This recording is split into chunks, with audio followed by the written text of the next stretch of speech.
I stood in my sister Mallory's marble-floored kitchen, clutching a glass of wine I hadn't sipped, listening to her laugh about me to our mother. Can you believe Iris is still teaching? All that potential wasted on finger paintings and multiplication tables. I'm Iris, the family disappointment. At least, that's how they see me. While my sister hosts dinner parties in her mansion and posts photos from private jets, I spend my days teaching fourth graders how to divide fractions and believe in themselves. Darling, did you see the Porsche I bought Malcolm for his birthday? Mallory's voice carried across the kitchen island. He barely drives it, but it looks amazing in the driveway. Mom beamed at her. You two really know how to live. If only your sister would... I can hear you both, I said, finally speaking up. I'm literally standing right here. Mallory waved her hand dismissively. Oh, honey, we're just concerned. You could be making 6 figures at Dad's company, but instead you're what? Making macaroni art. Actually, we're coding simple games in class now, I replied, but they had already moved on to discussing Mallory's upcoming trip to Monaco.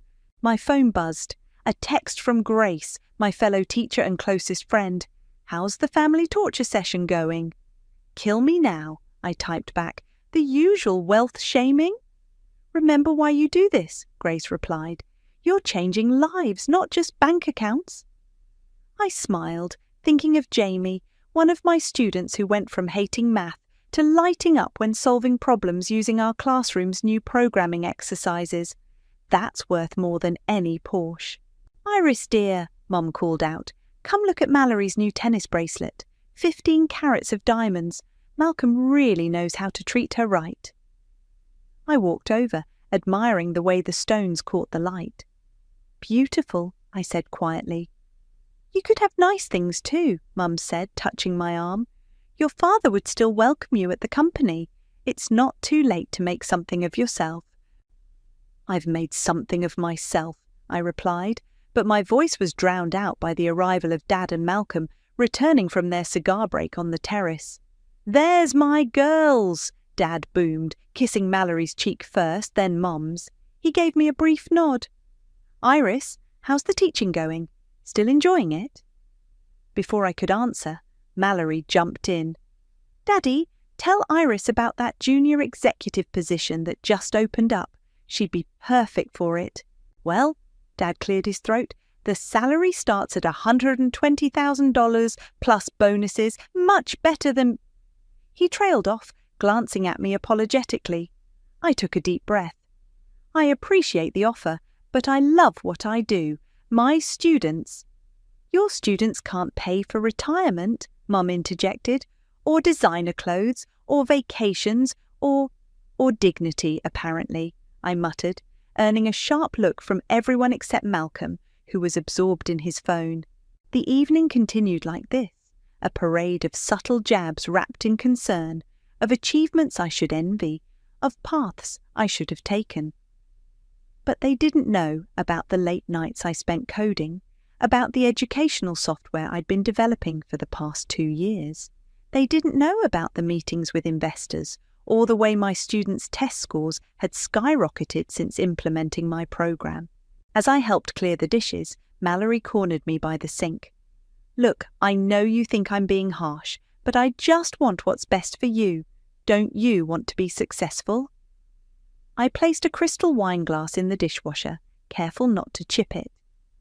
Success means different things to different people, Mal. She laughed, the sound tinkling like her diamond bracelet. Keep telling yourself that, sweetie. My phone buzzed again. This time it was an email from Damon, my coding partner. Big news, call me ASAP. I should go, I said, gathering my things. Early day tomorrow. Of course, Mallory smirked. Those macaroni masterpieces won't make themselves. As I drove home in my reliable Honda Civic, I thought about success, about wealth, about what really matters. My sister's mansion disappeared in my rearview mirror, but I couldn't shake the conversation from my mind. What they didn't know was that tomorrow, while they were counting carrots and comparing country club memberships, I would be meeting with the biggest educational software company in the country. What they didn't know was that my little teaching project had caught the attention of people who saw its true value. What they didn't know was that everything was about to change. I smiled as I pulled into my modest apartment complex. Sometimes the best revenge isn't serving it cold, it's serving it with a side of poetic justice. "Have you lost your mind?" Damon's voice crackled through my phone speaker as I prepared my classroom the next morning. "Fred Wilkinson wants to meet us." The Fred Wilkinson, the guy who turned 3 educational startups into billion-dollar companies. I adjusted a student's desk while balancing my phone. "I know who he is, Damon. I'm the one who sent him our prototype, remember?" "But why didn't you tell me you were reaching out to investors?" "Because I didn't think anything would come of it," I admitted, writing the day's agenda on the whiteboard. "I sent it to 5 companies. He's the only one who responded." "The only one who matters," Damon corrected. "When's the meeting?" "This afternoon, after classes." I heard footsteps in the hallway. "Listen, my students are coming. We'll talk during lunch." Grace poked her head in just as I hung up. "You look different today," she said, studying my face. "Something happened at the family dinner?" "Not exactly." I told her about Fred's email while setting up the laptops for our morning coding session. "But please keep it quiet. The last thing I need is for this to get back to my family before anything's concrete." "My lips are sealed," Grace promised. "But Iris, this is huge. Your program could help so many kids." The first bell rang and my students began filing in. Jamie, my brightest programmer, immediately headed for his usual laptop. "Miss Iris, can I show you what I added to my game?" "In a minute, Jamie. Let's get everyone settled first." As I watched my students work, I couldn't help but smile. What had started as a simple idea, teaching coding through interactive storytelling, had evolved into something much bigger. The software adapted to each student's learning style, turning mathematical concepts into engaging puzzles and games. During lunch, Damon and I met in my classroom, spreading out our notes across my desk. "We need to be prepared," he said, running a hand through his dishevelled hair. "Wilkinson's going to want to know about scalability, market potential, implementation costs." "And I want to know if he understands what we're trying to achieve," I interrupted. "This isn't just about making money, Damon. It's about making education better." He smiled. "That's why we work so well together. You keep us focused on what matters." The afternoon crawled by. When the final bell rang, I changed into the one designer blazer I owned, a birthday gift from Mallory that she probably thought I never wore.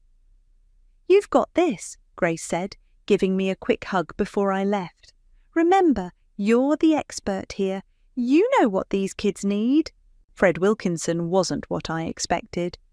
Instead of a suit-wearing executive, he showed up in jeans and a casual button-down shirt.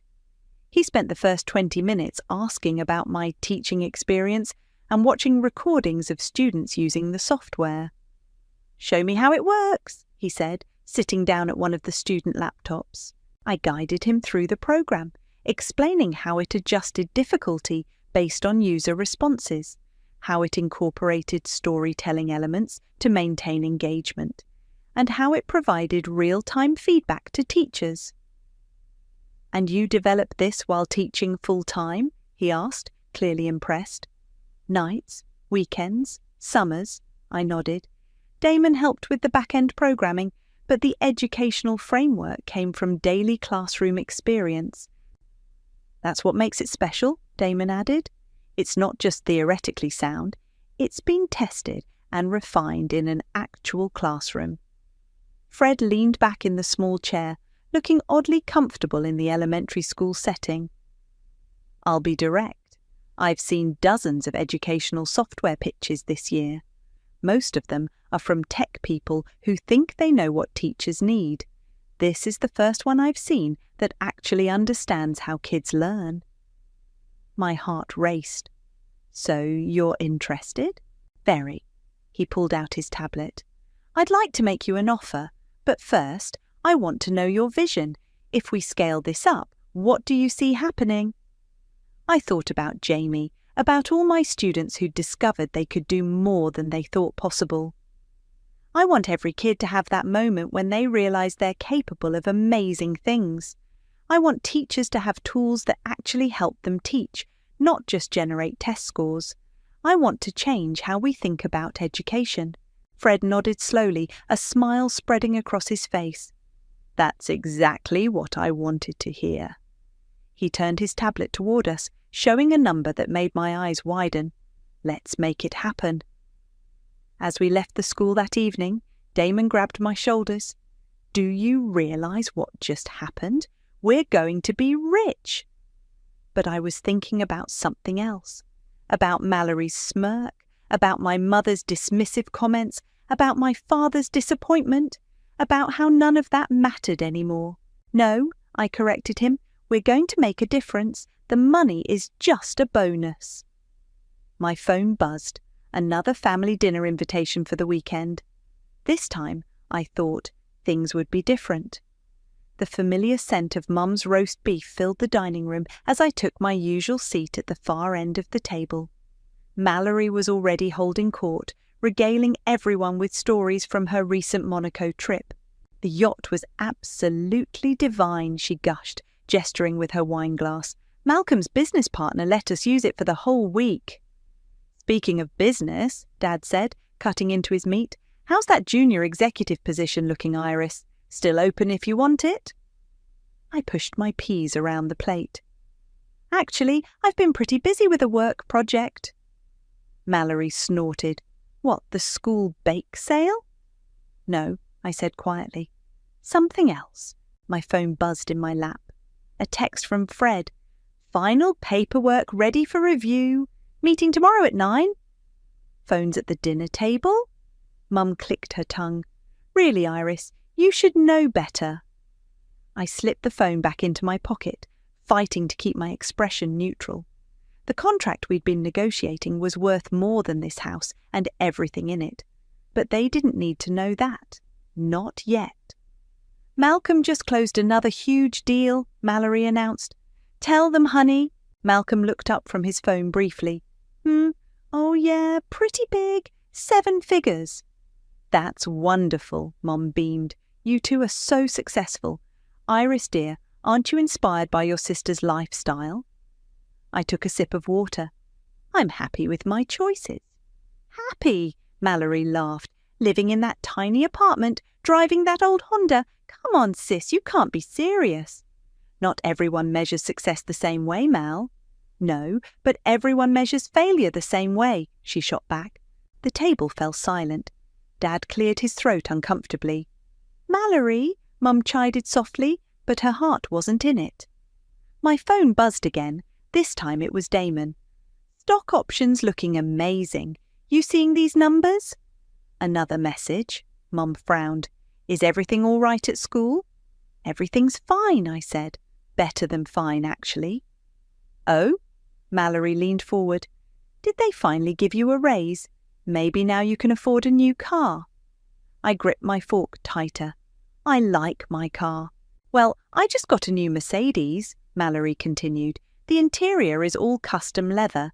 Malcolm surprised me with it last week. That's lovely, dear, Mum cooed. Iris, you should let Malcolm's dealer know if you ever want to look at something more suitable for a professional. I'm good, thanks. I cut my meat carefully, precisely, channeling my frustration into the motion. You know, Dad said, your sister started at the bottom too. But she worked hard, made the right connections, married the right person, Mallory added with a wink. And now look at her, Dad finished. You could have the same thing. My phone buzzed a third time. Fred again. Press release drafted. Review ASAP.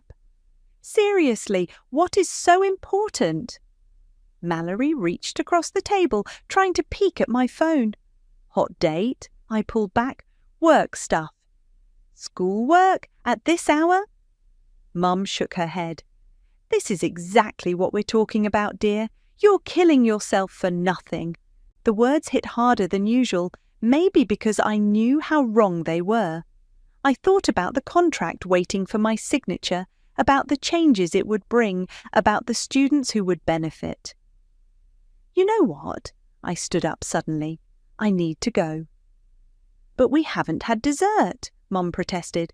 "I made your favourite apple pie." "Rain check," I said, gathering my things. "I have an early meeting tomorrow." Mallory rolled her eyes. "Ooh, a meeting. How important? Parent-teacher conference?" "Something like that." I forced a smile. "Thanks for dinner, Mom." As I reached the door, Dad called out, "That position won't stay open forever, Iris." I turned back one last time. "That's okay, Dad. I don't need it." Driving home, I finally let myself check the messages properly. The numbers in Damon's text made me dizzy. Fred's press release was perfect, highlighting the educational impact first, the financial details second.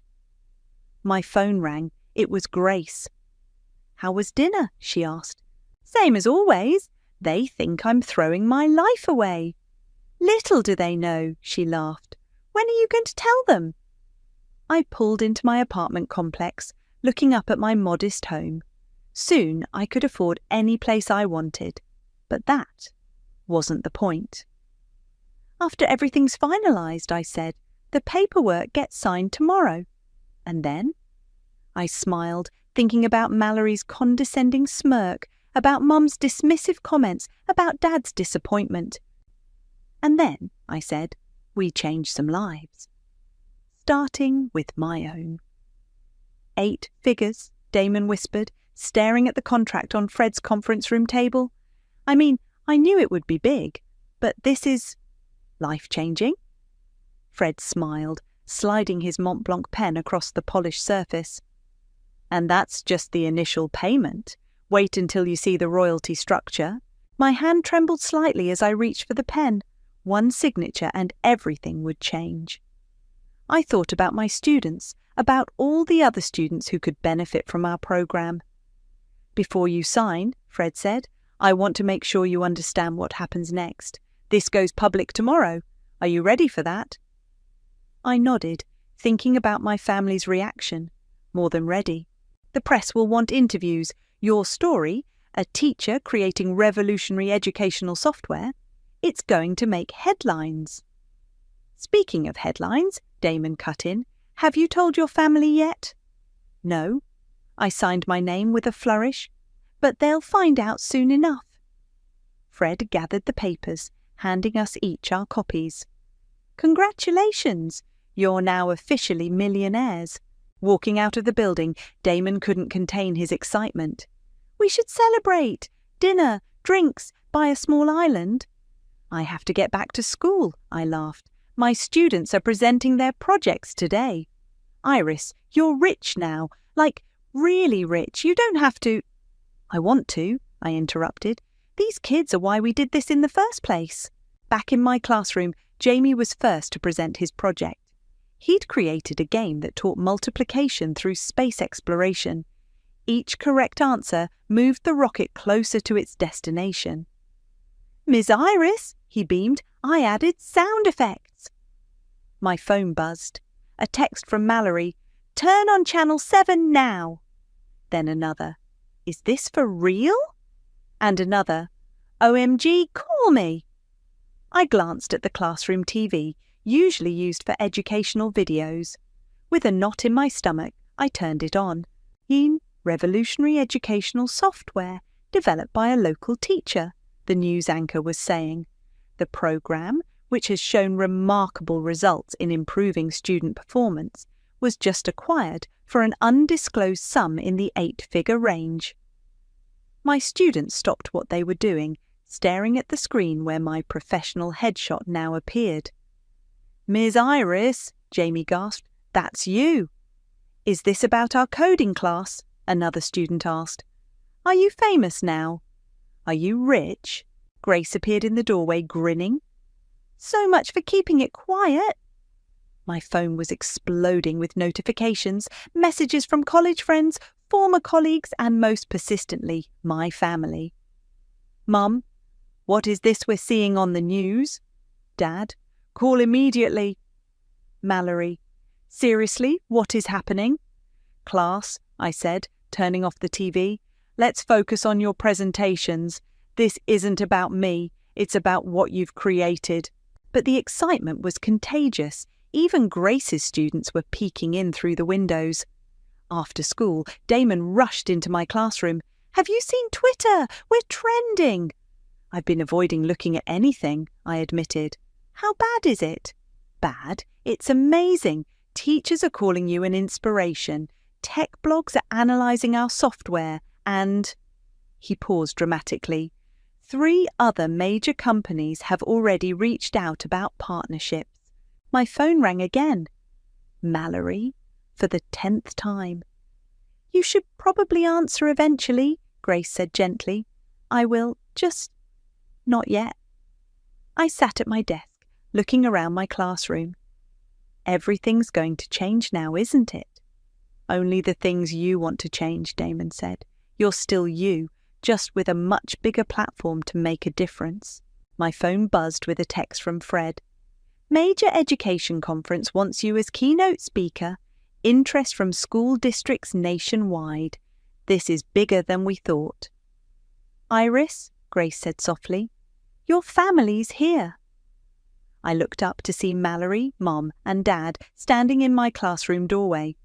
Mallory clutched her phone, Mum looked shell-shocked, and Dad was holding a newspaper with my story on the front page. 8 figures? Mallory blurted out. From teaching? From innovation, Damon corrected, stepping protectively closer to my desk. Why didn't you tell us? Mum asked, her voice small. I stood up, gathering my courage. Would you have believed me if I had? The silence that followed was deafening. I should go, Damon said. Early meeting tomorrow with the development team. He squeezed my shoulder as he left. Dad stepped forward, newspaper rustling in his hands. Iris, not here, I said firmly. Not in my classroom. Come over for dinner tomorrow. I'll explain everything then.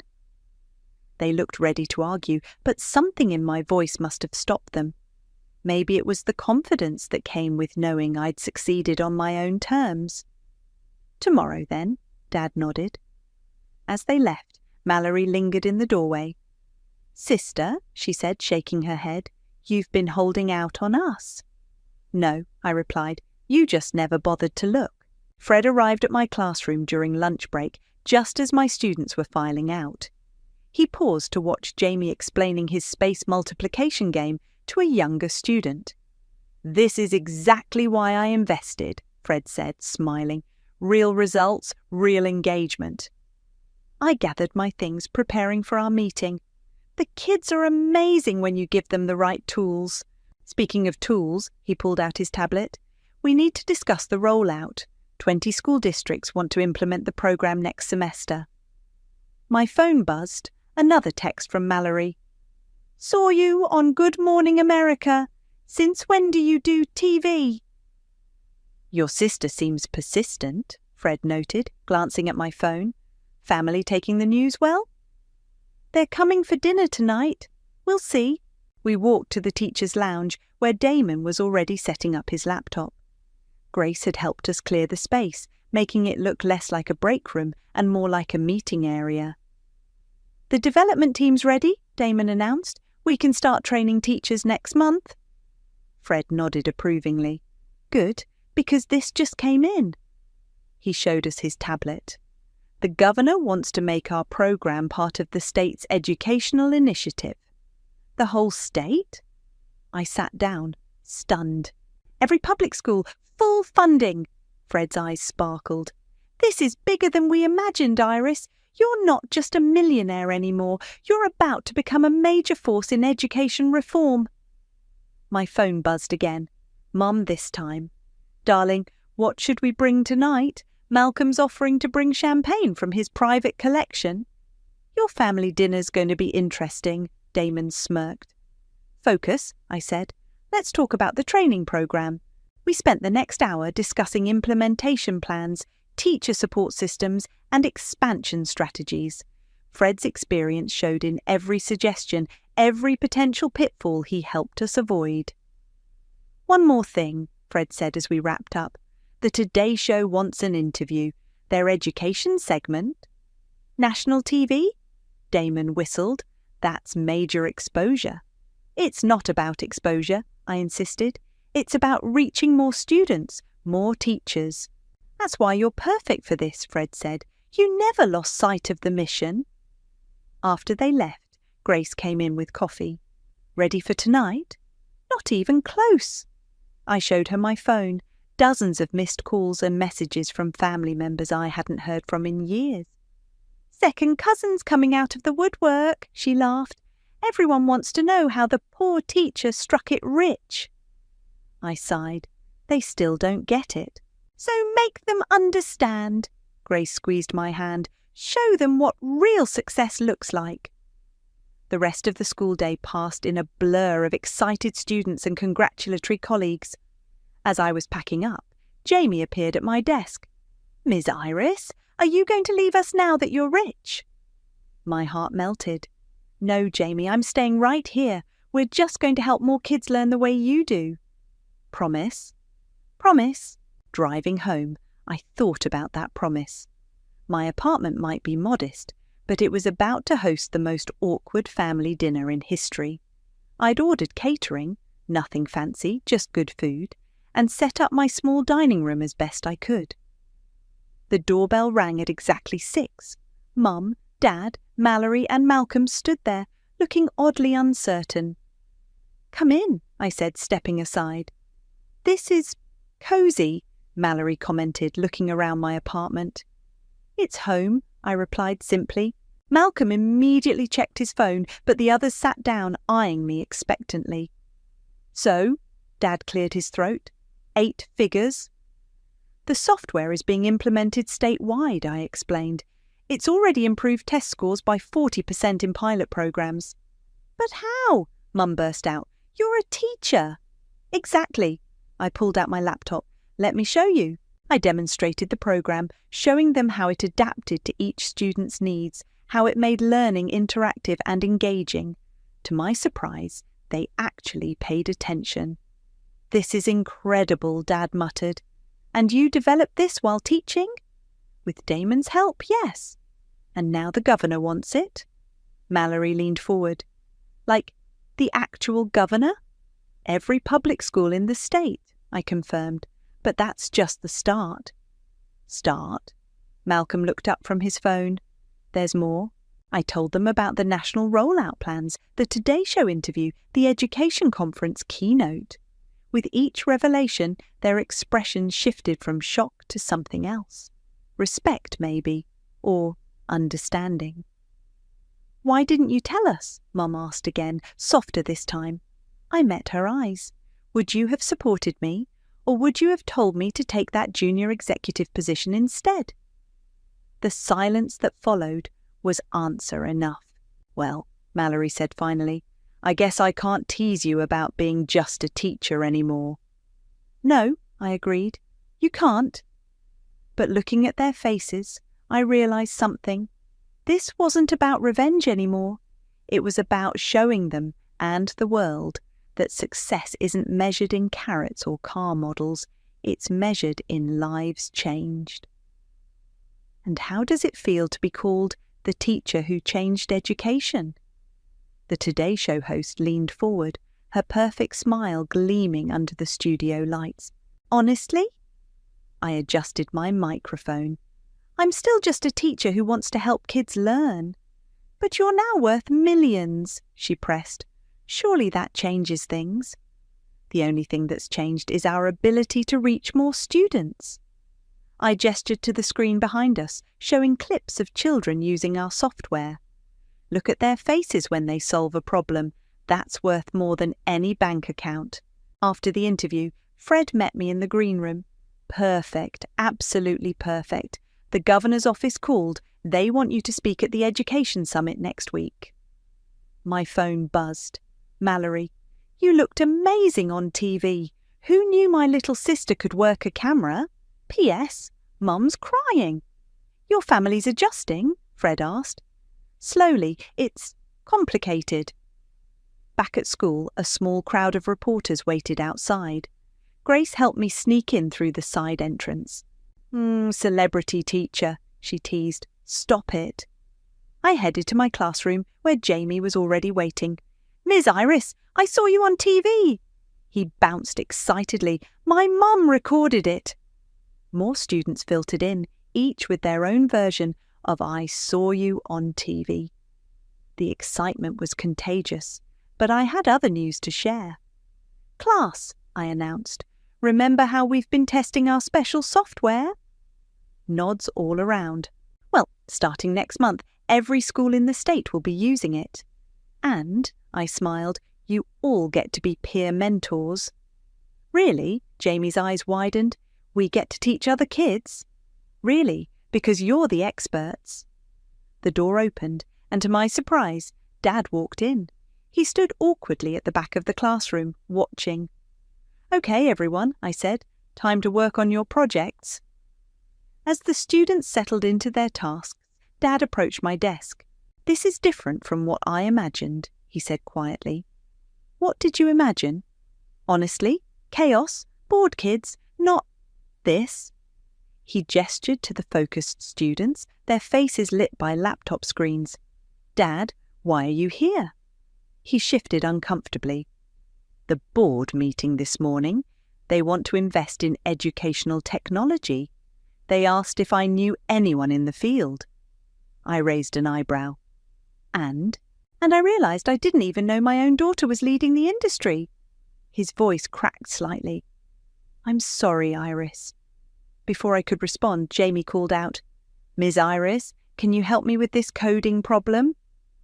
Go ahead, Dad said. I'll watch. I walked Jamie through debugging his code, explaining each step.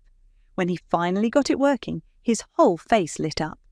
See, I told Dad, that's why I teach. I see now. He cleared his throat. The board wants to meet with you, not as my daughter, as an industry expert. I'll think about it. My phone buzzed. Mallory again. Dad's at your school. Mum's freaking out. Family dinner tonight. Your sister? Dad asked. She's adjusting. I showed him the message. Dinner? Your place again? Actually, I smiled, I have somewhere else in mind. That evening, I led my family into the school cafeteria, where I'd arranged for a catered dinner. The walls were covered with student projects and success stories. The cafeteria? Mallory wrinkled her nose. Really? Wait for it, I said. One by one, my students and their parents began arriving. I'd invited them to share their experiences with the software, to show my family what real success looked like. Jamie ran up first. Ms. Iris, I showed my mum the space game. She wants to learn coding too. More families approached, sharing stories of improved grades, renewed interest in learning, kids teaching their siblings. This, I told my stunned family, is what wealth looks like to me. Mum wiped her eyes. I had no idea. None of us did, Mallory admitted. Malcolm actually put his phone away, engaging with a parent about the business applications of educational technology. For the board meeting, Dad said suddenly, you should bring this. Bring them here. Show them this. Already scheduled, I smiled. Fred's handling the details. Fred Wilkinson, Malcolm shook his head. Still can't believe you landed him as an investor. She landed him because she had something real, Dad said firmly. Something valuable. As the evening wound down, Mallory pulled me aside. I get it now, sis. Why you chose this. It's pretty amazing. Thanks, Mal. But, she grinned, you could still buy a better car. I laughed. Some things never change. Looking around at my students, my family, and the lives being transformed, I realized that some things do change, just not in the ways we expect, and sometimes that's even better. The foundation will focus on bringing technology to underserved schools, I explained to the board members gathered in my classroom, starting with 50 schools in low-income areas. Dad, sitting among his fellow board members, nodded approvingly. 2 months had passed since the software launch, and everything had changed except what mattered most. "And you're funding this personally?" one board member asked. "The majority, yes. I'm using most of my proceeds from the software sale." "Most?" Another member raised his eyebrows. "That's substantial." "Show them," Fred encouraged from the back of the room. I pulled up the foundation's budget on the smartboard. The number made several board members gasp. "That's your entire payout," Dad said quietly. "Not quite. I kept enough for a down payment on a house." I smiled. A modest one. Mallory, who'd insisted on attending, actually snorted. "Modest? Iris, you could buy a mansion in cash." "The money's better spent here," I gestured to my classroom. "Besides, I like modest." After the presentation, the board voted unanimously to partner with my foundation. As they filed out, Dad lingered behind. "You know," he said, "when I pushed you to join the company, I thought I was helping you succeed." He looked around the classroom. "I never imagined you'd end up teaching me about success instead." My phone buzzed, a text from Grace. "Emergency in the computer lab. Jamie's presentation crashed." "Duty calls," I told Dad. "Family dinner Sunday." "Wouldn't miss it." In the computer lab, Jamie was close to tears. "It won't work. The whole presentation is gone." "Let's take a look." I sat beside him, aware of the board members watching through the window. "Remember what we learned about backup files?" His face lit up. "The cloud save." Together, we recovered his work. As his presentation flickered back to life on the screen, I heard applause. The board members had come in to watch. "This is what we're investing in," Dad announced to his colleagues. "Not just software, transformation." Later that afternoon, Mallory stopped by my classroom again. "So," she said, perching on a student desk, "I've been thinking—" "Dangerous," I teased. "Seriously, Malcolm and we want to contribute to the foundation." I stared at her.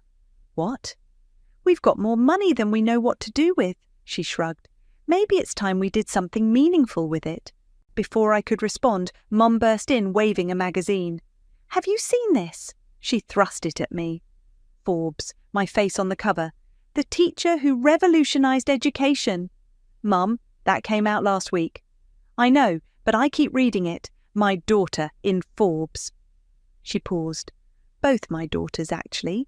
Mallory told me about the foundation contribution." "We haven't decided anything yet," Mallory said quickly. "Yes, we have." Malcolm appeared in the doorway, phone actually nowhere in sight. "We're doing it. Already talked to our financial advisor." I sat at my desk, overwhelmed. "You don't have to." "We want to," Mallory interrupted. "You showed us what matters, Iris. Let us be part of it." Mum wiped her eyes. "My girls changing the world together."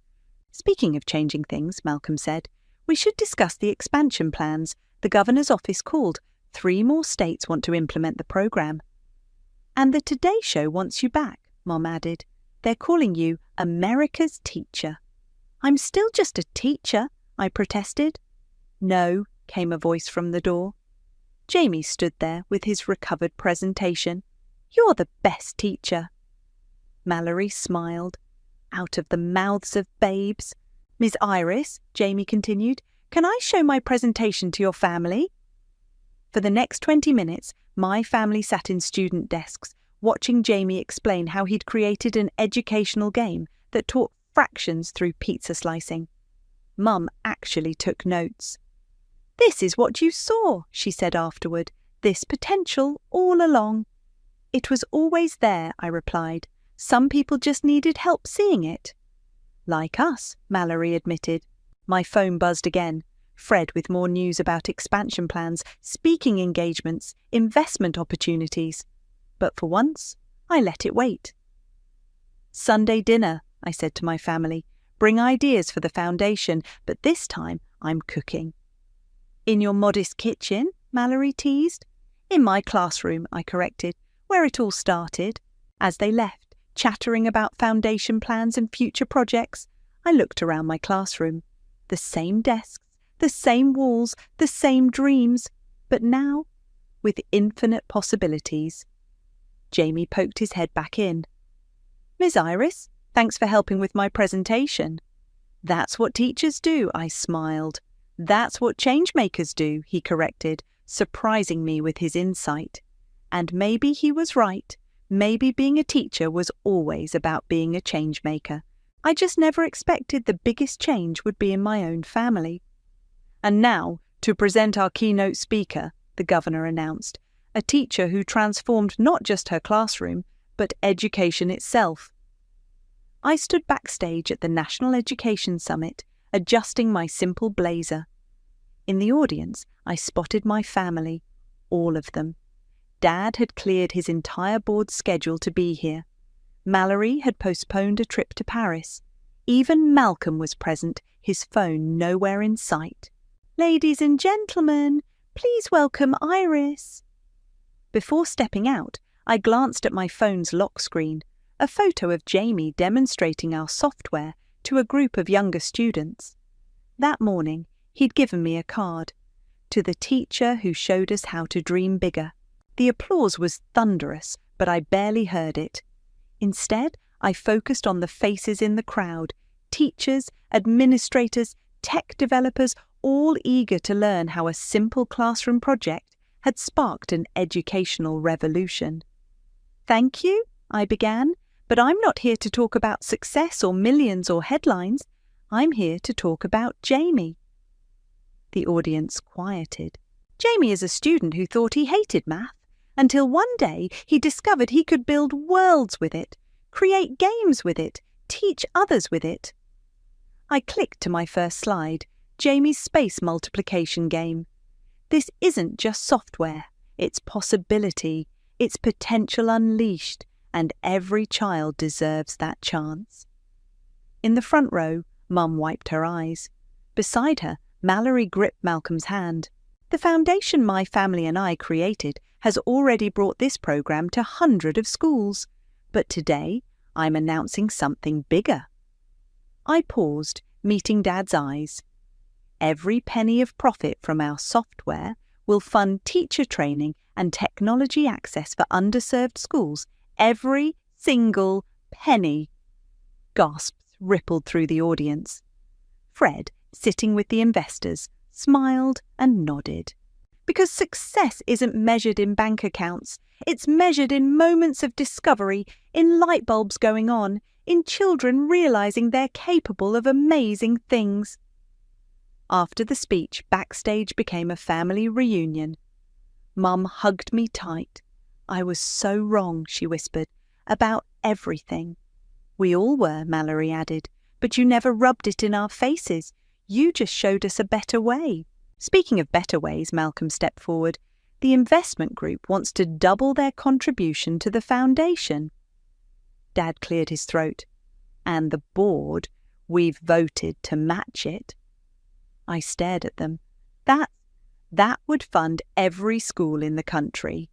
"Exactly," Mallory grinned. "Go big or go home, right?" A commotion at the door interrupted us. Jamie burst in, followed by Grace trying to stop him. "Miss Iris, sorry, I know I'm not supposed to be backstage, but I had to show you." He thrust his tablet forward. "I made a new game. It teaches algebra through detective stories."